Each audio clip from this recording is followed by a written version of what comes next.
دنیا بھر کی طرح پاکستان میں بھی ڈیجیٹل پلیٹ فارمز اور جدید ٹیکنالوجی خصوصاً مصنوعی ذہانت یعنی آرٹیفیشل انٹیلیجنس کا استعمال تیزی سے بڑھ رہا ہے، لیکن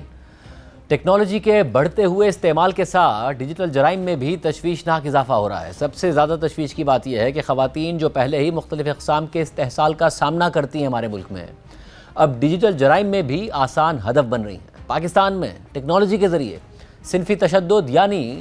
technology facilitated gender based violence کے واقعات مسلسل بڑھ رہے ہیں، جہاں hacking, image based abuse, deep fakes, social engineering اور فیک آئی ڈیز کے ذریعے خواتین کو جنسی استحصال، بلیک میلنگ، ہراسمنٹ، فراڈ، تشدد اور دیگر سنگین جرائم کا نشانہ بنایا جا رہا ہے۔ اور معاملہ صرف خواتین تک محدود نہیں ہے، بلکہ نابالغ بچوں کو بھی منظم انداز میں ڈیجیٹل جرائم کا نشانہ بنایا جا رہا ہے، جہاں ٹیکنالوجی کو بچوں کو ورغلانے، بلیک میل کرنے اور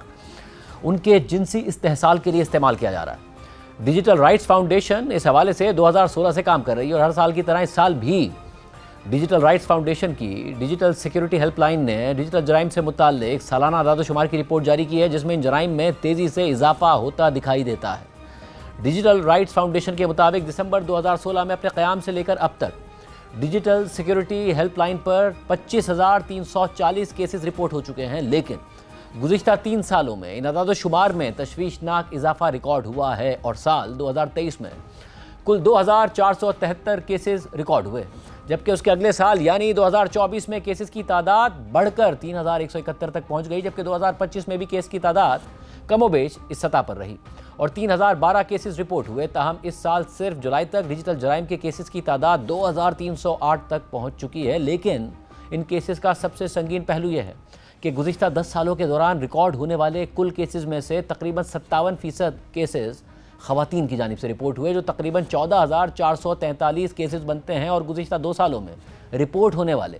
ڈیجیٹل جرائم سے متعلق شکایات میں فائنینشیل فراڈ کے کیسز سب سے زیادہ ریکارڈ ہوئے ہیں۔ تاہم hacking, blackmailing, image based abuse, non consensual intimate imagery کے کیسز بھی بڑی تعداد میں سامنے آئے ہیں۔ فائنینشیل فراڈ کے کیسز کے علاوہ باقی کیسز میں خواتین کو زیادہ ٹارگٹ کیا گیا ہے، اور رپورٹ ہونے والے کیسز میں بھی اکثریت خواتین کی ہی ہے۔ مثال کے طور پر نان کنسینشول انٹیمیٹ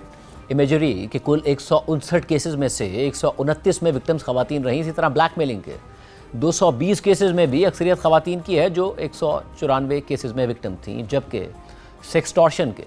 293 کیسز میں سب سے زیادہ 260 کیسز خواتین کے ہیں۔